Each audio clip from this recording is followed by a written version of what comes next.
Dear colleagues, welcome. Our webinar series, Innovative Universities, again, is with you. And we have new travel. In a few minutes, you will know where we go now from Babson College that we met a month ago. As you probably know, we decided to have our webinars on monthly basis, which gives you and us an opportunity to find really interesting and innovative cases. And we changed it, but we didn't change the construction of our webinar. Let me remind this. We have 60-minute webinar. Usually we have 15 or 20 minutes for discussion, for presentation, and then we have a discussion. Our webinars are live, and we have also recording on YouTube. And we would be happy if you share with us your opinions and comments. And I'm very happy to introduce, I'm Isaac Frument, co-host of the webinar, and I'm very happy to introduce my co-host, Dara Melnik, and she will introduce the speaker for the webinar today. Okay, I'll continue the series of introductions. So let's start actually with the institution itself. Today we'll be talking about Hyper Island, which is a global business school network focused on digital and creative industries. Although Hyper Island's headquarters is in Karlskrona, Sweden, it has also representation in Brazil, the UK, the US, and Singapore. Hyper Island innovates in how students experience learning and teamwork. So stay to learn more. And we're joined today, we're very happy to be joined today by Heidi Rundt, the CEO of Hyper Island. Heidi was appointed CEO last year after 6 years in different leadership roles at the institution. And under her leadership, it has expanded significantly, both in terms of geographic outreach and offering. Heidi, the floor is yours. Thank you so much. It's a pleasure being here. It's such an honor to share in this constellation who we are and what we do and where we come from. So yes, my name is Heidi Rundt, and I, as Dara said, have been part of Hyper Island for quite some time and seen a lot changing in the educational space. Everything from going fully online during the pandemic to the post-pandemic era. And I hope that today's session will give you an insight into who we are and what role we play in the educational setting, both here in Sweden, where I'm located in sunny Stockholm today, but also for the future of our students. And what we really hope to do is to empower people to shape the future. And that is what I'm going to talk about today. So going a little bit back in time, I think it's always interesting to understand where we're actually coming from. What's the founder's story? And Hyper Island was founded in '96 by 3 multimedia pioneers. And at this time, multimedia was really exciting and hadn't really yet taken a foothold in Sweden. And these 3 founders, they were actually working on a completely different project. They were working on a project regarding HIV and how to, in an effective way, distribute information about HIV. And they realized that in Sweden of 1996, they couldn't find the correct mix of competencies of people thinking in a different way to solve this particular problem. And at that time, they were looking at CD-ROM and thought it was really exciting. And how could we use this to distribute information? And that's when they realized that actually the educational system in Sweden back in '96 didn't actually enable the students to have the skills, the talents, the mindsets needed for the future.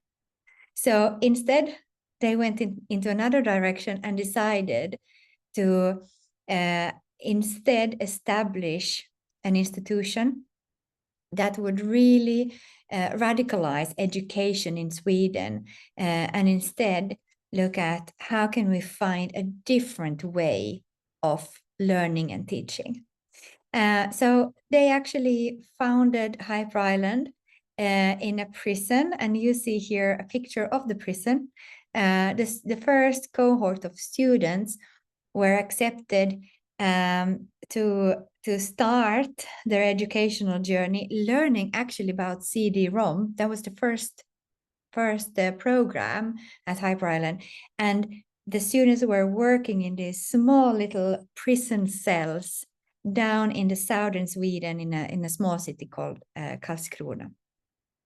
And their mission was really to help these young people to become the change makers of the future, to give them what they needed to be these curious minds willing to explore life and science and all the emerging technologies out there.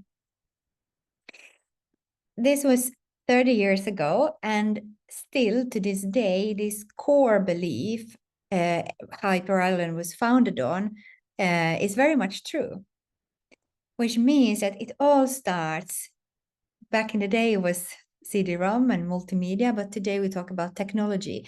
And it all starts with our belief that technology and the pace technology is evolving requires certain things to truly enable change. And technology brings on a complexity that actually requires so many different perspectives so that we can truly make use of that technological advancement. Then we need these different perspectives. Not one person holds actually all the answers anymore. It's really, truly a combination of collaboration. But collaboration and taking a team to going from what we say like stage 1 team to a highly performing stage 4 team, it really requires a healthy, effective group dynamic. And group dynamic is the constellation of the people in that team, which means that you can never step away from leadership, self-leadership, and self-awareness.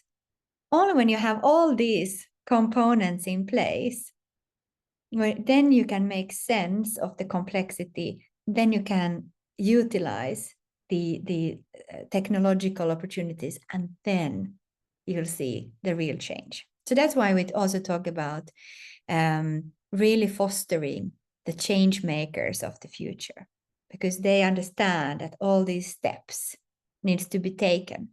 And we can't only work with understanding the technology, we also need to understand ourselves as human beings.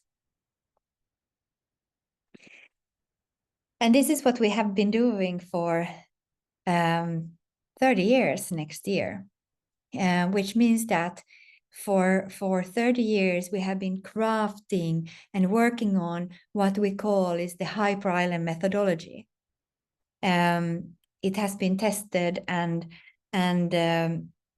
improved, and it constantly changes, but there are certain things in the Hyper Island backbone which is always there, regardless of if you come to us to study data analytics or front end, or if you go for a motion creative program. These are always in the backbone of our teaching.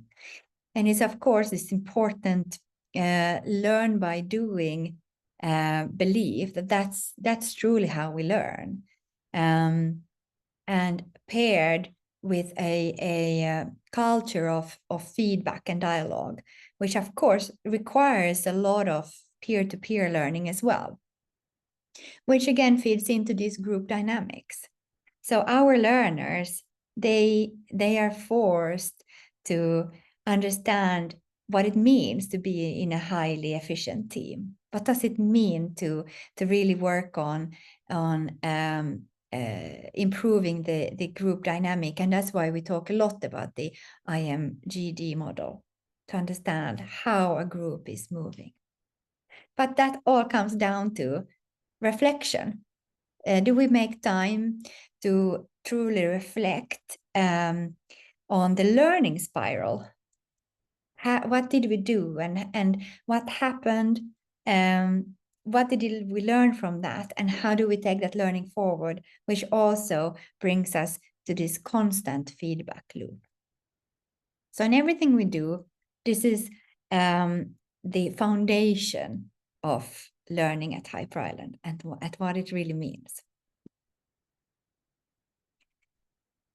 So I mentioned a little bit about our programs, and it might sound all very fluffy. A little bit deeper and look at it, but what do we actually then teach, and how is our institution built? And it actually evolves quite a lot around diploma programs, which in a European setting are delivered on EQF level 5, which means that they are considered to be vocational programs. However, what we see when we look at our students, they are usually students with a very diverse background. They might have bachelor or master's degrees in their backpack, but actually not having the skills, the competencies needed for the workplace of today. These programs are government funded, and Digital Creative is actually a program that we have had for soon 15 years. But not one year has been similar. So our programs are also constantly evolving over time and over the years. So we span 3 different categories when it comes to what we actually teach from a content perspective. So we are in the area of tech, where you can, of course, see the front end and data. We also work with our programs in more business subjects, like the business developer. And then lastly, we're also very much anchored in the creative field, where you see the motion creative, for example, being an example program. And the creative industry is especially something that's very close to our heart, because thinking about how have we been shaping and what role have we played in Sweden? A lot of creative agencies in Sweden are actually born by former Hyper Island students. So a lot of creatives out here are have gone through our doors, and our students are very entrepreneurial as well. But it's not the only thing we do.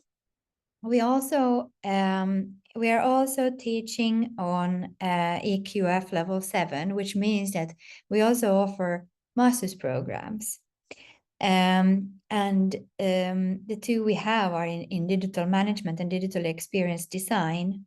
And what I think is really interesting as well is the fact that after the pandemic, we've learned that we can educate students still holding true to our methodology in a completely online setting. So our master's in digital management is also offered in a fully online setting.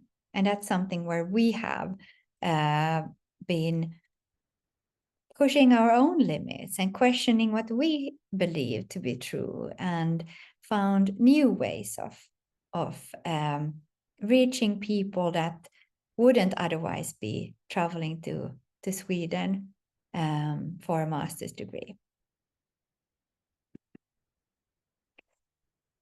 But in all of this, regardless of whether we are looking at our diploma programs or we look at our master programs, what stands out is the fact that we bridge this gap between vocational training and academic theory. So through our diploma programs, we deliver I would say the essential hard skills, a very hands-on, collaborative way that's very much rooted in factual industry needs.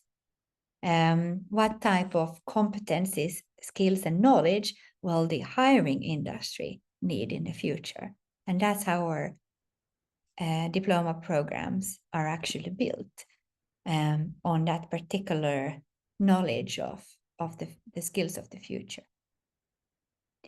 While then our master's programs are this intersection for those who want an academic path, but with a different flavor, more practical, more project-based, and more grounded in real-world challenges. So they attract learners who value both the critical thinking aspect, but also being hands-on and working with real clients and real briefs while they are on an academic pathway.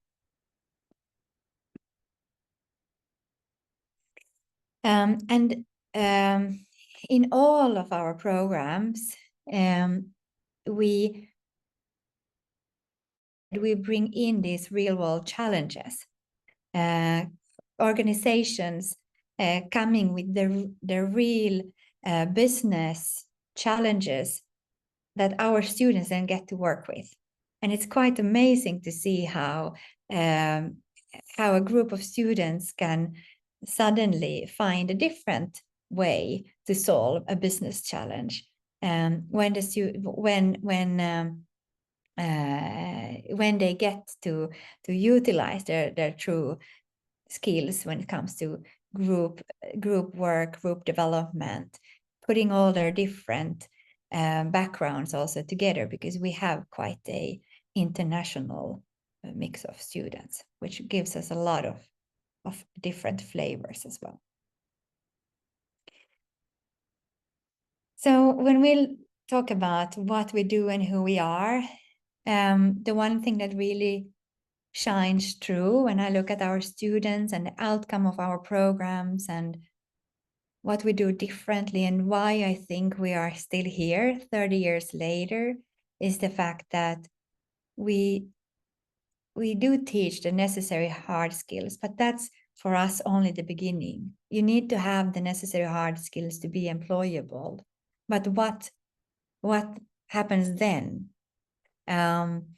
We believe that we need to give our learners the possibility to grow into these really adaptable, very resilient individuals with a high level of grit and a high level of self-leadership, because we believe that that will enable the learners to continue to stay curious, to continue to question, to continue to learn, because learning never stops. We have no teachers and we have no books, because we don't believe that that is the way to learn the skills you actually need in the future. And the same mindset we want our students to have when they graduate as well. And that's why we talk a lot about how do we prepare them for the unknown? Because the future is unknown. I wish I would have a crystal ball, but none of us sits with one. So how do we equip them for the unknown? How can we make sure that they truly thrive in the uncertainty? And I think this is more important than ever. And that they are individuals who have this great mix of confidence, of emotional intelligence, and a capacity to grow in very uncertain times. And that's what we believe is needed to make sure that the workforce is truly future ready, both here in Sweden, but also internationally. And I just wanted to bring some alumni voices. I was actually for this webinar looking for some to see, well, what are our students saying, and I find it quite interesting to see the red thread here.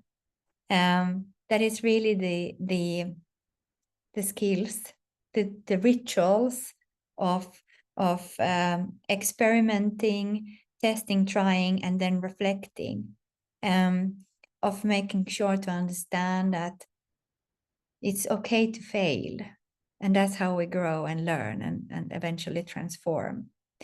And that not one person holds all the answers, and we need to be resilient and have the grit to continue even when we fail as well. It's not easy, but we know it's doable.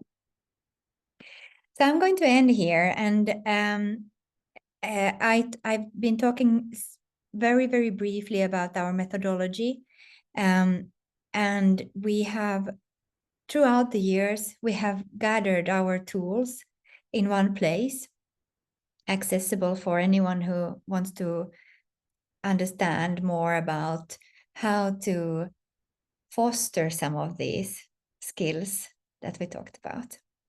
So you can actually find them here, and I hope it can be of use. I have my own favorites as well, and I can share that my favorite is called the stinky fish. Okay, thank you, Heidi. That's excellent. I'm curious about the fish now. Right, Isak, do you want to start? Yeah, I want to start because I have very simple question. Why it's hyper island? What is what are the meanings? Yeah, I love that question. It actually comes from the fact that the prison is located on a tiny little island outside of Karlskrona. So the founders thought, oh, of course, we have to use the word island. And then we're thinking, should it be multimedia island? I'm very happy that they didn't go with that with that version. But it actually stems from the fact that we were founded on a tiny little island. I see, but hyper, what does it have special meaning? I had a long conversation with one of our founders regarding this, and I think his explanation was that he wants everybody to be on a kind of a hyperdrive when they go through a journey with us. So I think it goes back to that. But I see. Quite special. It's a quite interesting name indeed for. And my second question, and then Dara, I know, also has a lot of questions. I see already the differences between, let's say, normal European traditional university and hyper island. But if I ask you to mention three things that are radically different from traditional universities, what would come to your mind immediately? I would say the fact that we don't have any teachers employed. There's not a single teacher on our payroll, no professors, no teachers. We solely have facilitators, learning designers and facilitators whose main purpose cater for the student's learning journey. How does that learning journey look like? And then all our lecturers and speakers are brought in from the industry, which means that we also every year we have to scrutinize our own curriculums. The program has been built in one way one year, but it might not be relevant the next anymore. So we need to constantly look at where is the true expertise in the industry. And then, so I would say this is one thing. The other thing is definitely that as a data analyst, you don't expect to be forced to also put so much emphasis on training your human skills, on training actually, how do I communicate? How do I collaborate? How do I show up in a team constellation? So that's something we receive a lot of feedback on, that is not expected actually, but in the end, very, very valued. And I think the third thing is our methodology, not that it's unique anymore, because I know a lot of institutions are working in the same way, but we have been doing it for 30 years every day. So it is so rooted, so deeply rooted in who we are. So I think it's this history that we have with us, the long-term Hyper Island methodology. Actually, Thank you. Talking about methodology, I've been engaged in some digital archaeology for the last couple of days, reading about the evolution of your method. And if one reads publications, let's say from the early aughts and then from the 10s, and then listens to what you've been saying today, there is a lot of advancement there. So there is a lot of crystallization, complexity is growing, it's more comprehensive, et cetera, et cetera. So you mentioned learning designers, but how is their work organized? How do you update your model? How do you update your approaches? And the learning design it's really constantly evolving. And I think it's something that we it's at the heart of what we do. Our learning designers and our facilitators, they are at the heart of everything we do.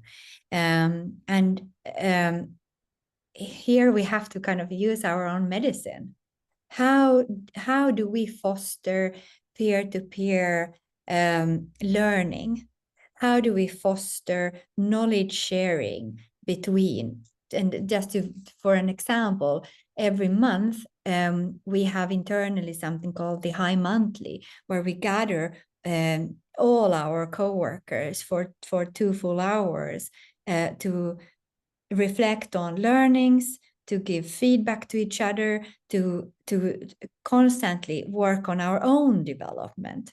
And then we have other internal initiatives as well to make sure that we are constantly on our own toes. And it's also a big discussion topic at the moment internally. How do we need to shift? How do we need to question and push ourselves with a completely new generation entering now our classrooms with the Gen Z, which is something we definitely recognize. It requires us as well as educators to look at our learning methodology and how do we build our learning journeys and how do we constantly learn from each other. So it's keeping this feedback loop, fostering room for internal reflection, and also making sure that we give room for peer-to-peer learning and feedback. So one more question about learning, if I may. So I've read a lot about the approaches. I was especially interested in this combination of process and content. But can you describe how a typical student, if there is even such a thing at Hyper Island, goes through one of the courses? Like what actually happens? Yeah, absolutely. Yeah. And the learning journey, I would say, there's a quite typical model for it. So when we start our programs, the first weeks are called our foundation weeks. The first week is called the highway week, where students are actually not focusing at all on their particular topics they're here to learn, like front end or data, but they are only immersed in the Hyper Island methodology. They have to learn to understand, well, what is the content process model? What is a stinky fish? What do we mean when we talk about group development? What are the different reflection tools we have? So they are completely immersed for one full week in this. Then the second week is about innovation. And we might, for example, bring in a company, and then we have 400 students working on one brief to solve a real business challenge. So going from first being immersed with all these tools, then thrown into a real brief, a real situation, a real challenge they need to solve, while they have to work in a team setting with completely new people they've never met before. And then the third week is more future facing, starting to think about their own portfolio. What do I really want to achieve during this year? How do I build my own portfolio during my time here? So we start with this. Then they go out into their actual programs and go through modules. So each program consists of, depends on the length, but 6 to 11 modules, where there's a certain cadence to all the modules. Where they always have lectures, they have workshops, they have lots of teamwork, and then they have a real brief. So there's always a real company coming in with the actual business problem for the students to solve in that module. And then they have to of course, end the module with a project work that is then being assessed in one way or another. So they go through this constantly, while they're also expected to reflect. They are expected to sit in team development sessions to evaluate how they work as a team, give feedback to each other. So that's also running constantly. And after about a year or a year and a half, they go out on internship, which means that they actually have to go out into the real world for 6 months and put everything they learned into practice, and will also be assessed on that. And if they're lucky, they will graduate. Just to clarify, still, you mentioned that you equip them with hard skills. So within the module, they have this real learning of hard skills. How do you assess them in terms of hard skills? Yes, so we actually have external assessors. So for each module, we have different assessors. So we can assess them on the skills that we that's part of the Hyper Island methodology. How do they thrive in teams, or how well do they understand the need of self-leadership? But with the hard skills, we bring in external assessors, actually. And those assessors will change then every module as well. So it's always That's yeah, go ahead, Dara. I was just clarifying, doing a follow-up here. So when you say external assessment, you don't mean teachers from other universities, you mean like the actual industry, correct? Actual industry. So they need to be actual industry representatives that can actually determine, has this person reached the learning outcomes? So does the student have the skills I would expect the student to have after this module that makes the student hireable? Are the skills matching the need? It's demanding. It's demanding. Yes, indeed. Yeah, Dara, just also to follow up, I guess it's probably one of the rarer cases, even from our innovative universities, when the conversation about transversal skills or social skills is really operational, you know. So it's very interesting that you don't assess this. Am I right that you don't assess this, for example, team working skills in the very end of the education, but it's a part of assessment of the regular assessment. And so team collaboration, self-leadership, so you have some tools to assess, right? Yes. So of course, when we set up our curriculums, we also set out learning outcomes. And then we look at the balance of the hard skills we expect the students to have at the end and the more transferable human skills. What is the balance between these two? And how are these learning outcomes then distributed across the program and across the module? So definitely in some modules, more emphasis on human skills. And it can be, for example, we can have somebody shadowing a team development session to look at how effective is the facilitation in that setting. How well are the students able to plan such a session, conduct the session, engage the team, listen actively, and use all these skills that we expect the student to have. Very interesting. So again, I think that quite a few universities can find it's super useful. Dara, please, I see you have further questions.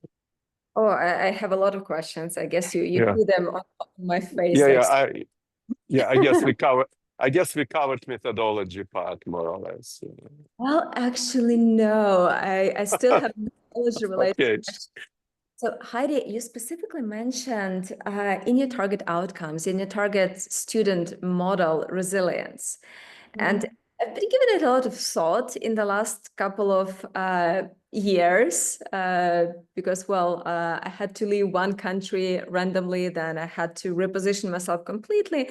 And now I do write resilience in my CV as my soft skill. So the question is, how do you teach that in a structured, safe environment to students? Is it possible even? Yeah, I think this is definitely one of the in my opinion, most important skills, but also one of the hardest skills to teach. And this is also the reason why I would unfortunately say that Hyper Island is not for everyone. Because we will not come with a list of books that you have to read to be able to eventually pass. You will fail so many times as a Hyper Island student. And so many of our students, they come from, of course, a very traditional educational setting and then being thrown into, and that's why by design, the first weeks are very different. You are thrown into a very different learning environment with very international students. We have 51 nationalities on campus. So you will fail, you will cry, you will not feel that you fit in, you will be pushed to set your own learning agenda, you will be pushed to work with people that you are not getting along with, you will be pushed to in 24 hours deliver a perfect brief to Volvo on how they're going to solve their last mile problem. So in a way, we put the students, we try to assimilate what working in the real life today looks like and feels like, and it's really tough. And we try to do it in a controlled and safe environment, but of course it's quite a learning journey for the students. And we hope that by being able to push yourself and by failing, by having your own belief, values questioned, you will come out stronger on the other side as well. Thank you. That, for me, it perfectly works. Like I can imagine how someone coming on the other end is actually a different person. I'll get to some more boring questions.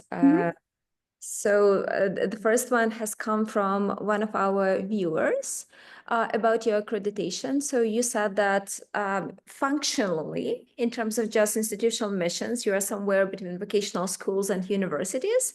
But how does that translate into your formal legal status? Yes. So we have two different accreditations. One is for our vocational education, and that is by the Swedish Higher Vocational Agency. So they approve actually the programs we are running, which is a really long and comprehensive process where we every year apply for programs, and we have to show to this agency proof that there's a real hiring need for the skills that we are teaching in the Swedish market. If they are happy with that, they will award the programs and grant the points, the study points that the students are receiving. So that's the one accrediting partner. The other accrediting partner for our master's programs is Teesside University, who we have been working with for 12 years actually now already. A fantastic partner, a truly remarkable university to work with, and they accredit our master's programs. So it's like, just to clarify, it's like joint program, and they receive, and students receive their diploma, or maybe in Sweden, another university can accredit another program. Yes, because in Sweden, you can only have a university. There are only a few institutions with university status. But you are able to have a kind of a third-party model where another university is accrediting, but the program is fully ours. So we are not delivering it or developing it in collaboration with Teesside. They have their programs and we have ours. But they also have a great understanding for the fact that we actually believe in teaching an academic level in a different way. And that's for us, of course, the key. And also continuing the same line of questions, you are a for-profit institution. How does that work in terms of your relationship with the government, and what role do for-profit educational institutions play in Sweden currently?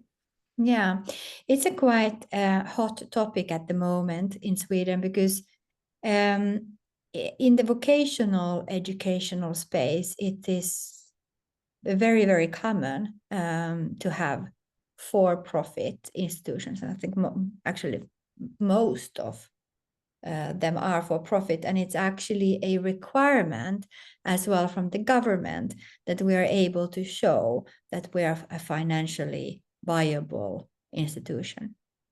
But it is not our intention or even a possibility to, on government-funded programs, focus on profitability. And I think that's also kind of a beauty of our business model, that we have our government-funded programs where we have a completely different set of resources to work with, as we get paid per student, per program. And we have a quite demanding model where we run in a way 2 different curriculums, where we have our own curriculum, our own methodology, and on top of that, we run the specific front end or specific data or digital creative model. So then for our master's programs, it's a different setup, because there we are not in any way government funded, which gives us a little bit more financial room to experiment, to focus on smaller cohorts.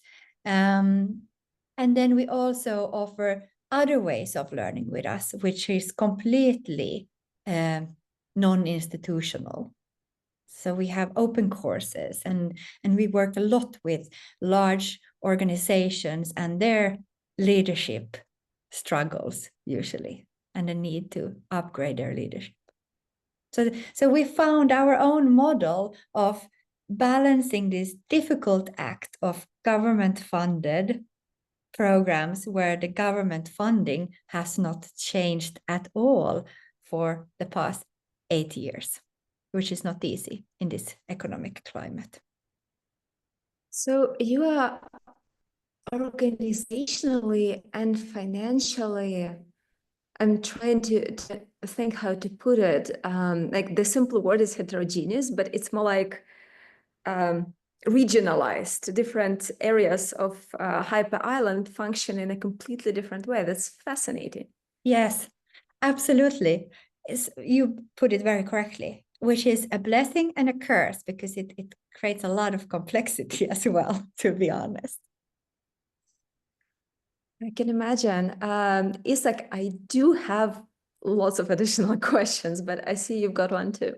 Go ahead. No, I'm just interested in 2 formal questions to clarify.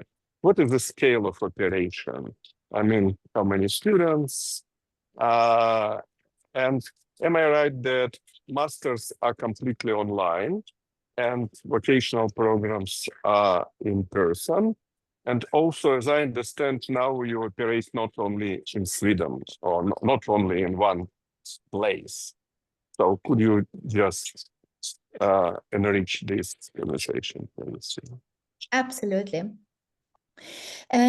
So our biggest operation is in Sweden. We have students in 2 locations, up here in Stockholm, where we have around 600 students in the campus where I'm sitting right now. And then we have still a smaller operation down in the south of Sweden, where we were founded, with roughly 40 students on our motion designer and UX programs. These are all in person, but we actually also have one vocational program that's fully online. So our business developer program is a full-time program spanning 1.5 years. And our master's programs are running also on-site full-time here in Stockholm. But then we have one part-time master's program that's running online, with students actually spanning from US to Japan, which is pretty amazing. And additionally, we also have a team in Japan, and then we have a team in UK, and a team spanning across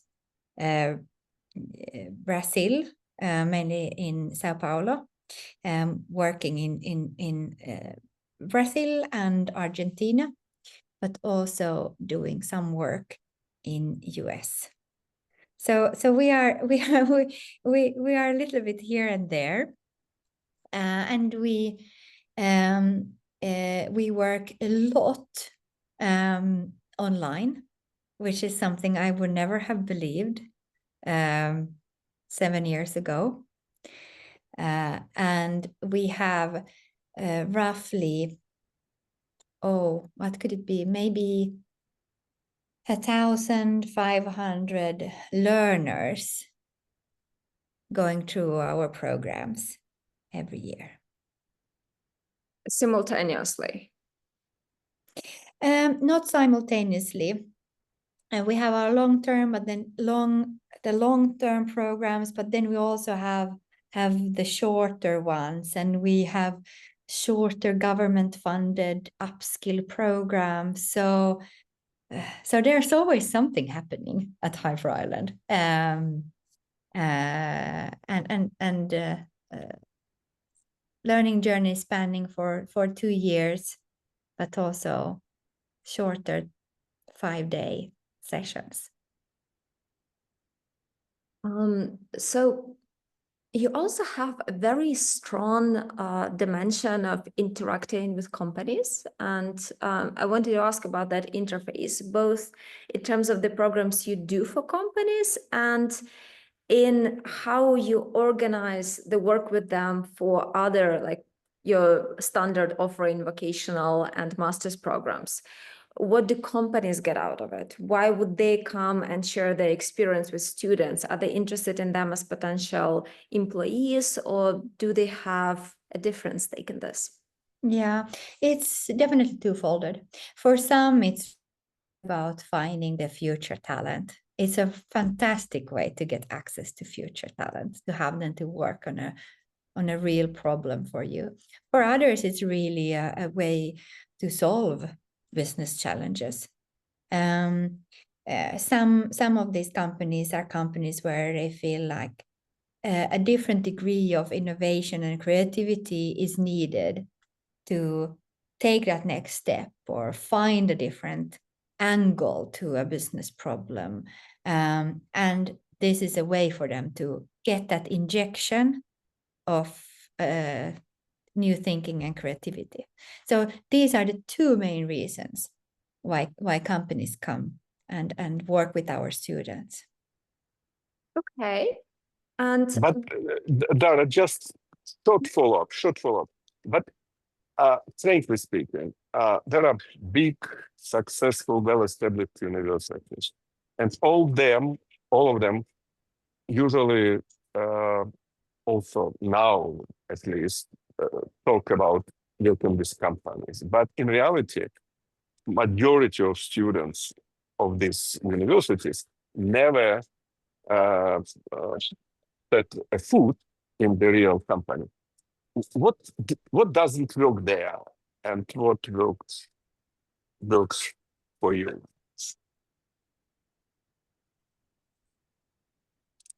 I think it's a fact that our whole model is built on that.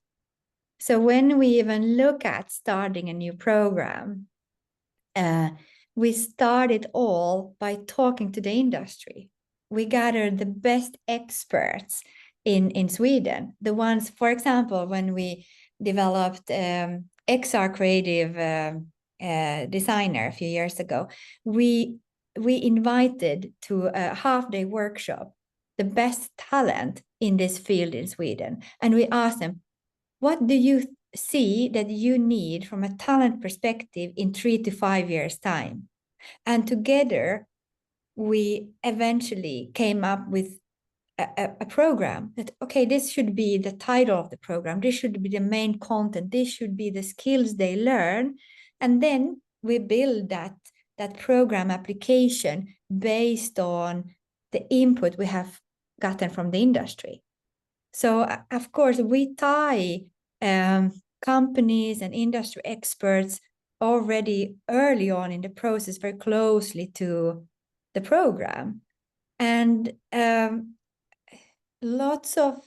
many of these companies that actually then come back with their real problems and the real briefs are companies that have been invested in already helping us create the curriculum. But this is a massive operation that we have a team only doing throughout the whole year. So it's so rooted in our DNA. And I think if you are too far from the industry, it's really hard to get that done.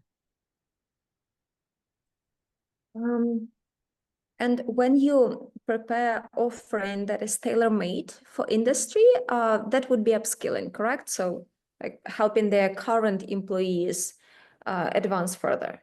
Yes, exactly. And that would be, it could be a group of, it could be a management team or a combination of specialists, because we also know and recognize that more and more companies need to take responsibility of upskilling. It will be on everybody's, I hope it will be on everybody's agenda. So towards this, well, you don't have full-time faculty or research, as I understand. You have facilitators, learning experience designers. You have people who contribute their experience from the industry. But the question is, you mentioned depth in your presentation, that students also come for that almost and sometimes actually academic depth. Where do you get depth? Yeah. And I think it really, that's what I see in the master's programs.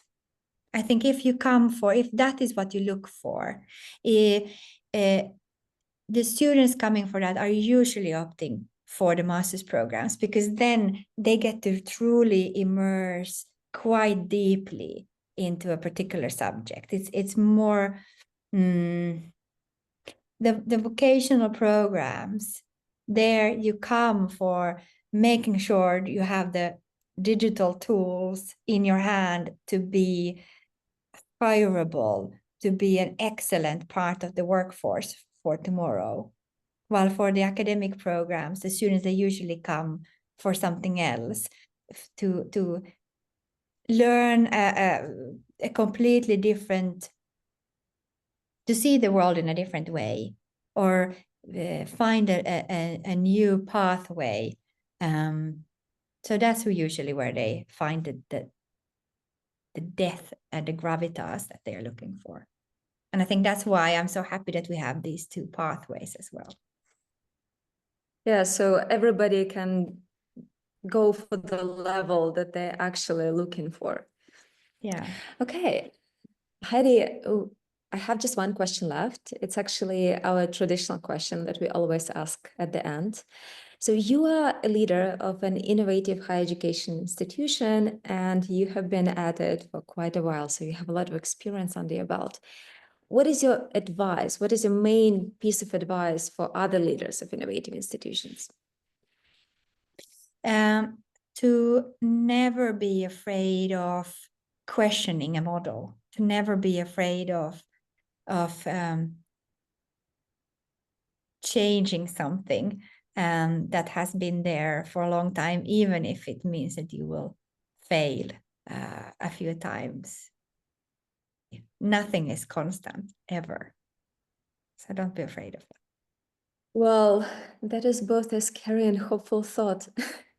Thank you very much, Heidi. Thank you for taking the time and for joining us today. Everybody, this concludes our webinar, but as the slide says here, the conversation does not stop. please connect with us on LinkedIn, share your impressions, tag us, tag Heidi. We'll continue discussing the model.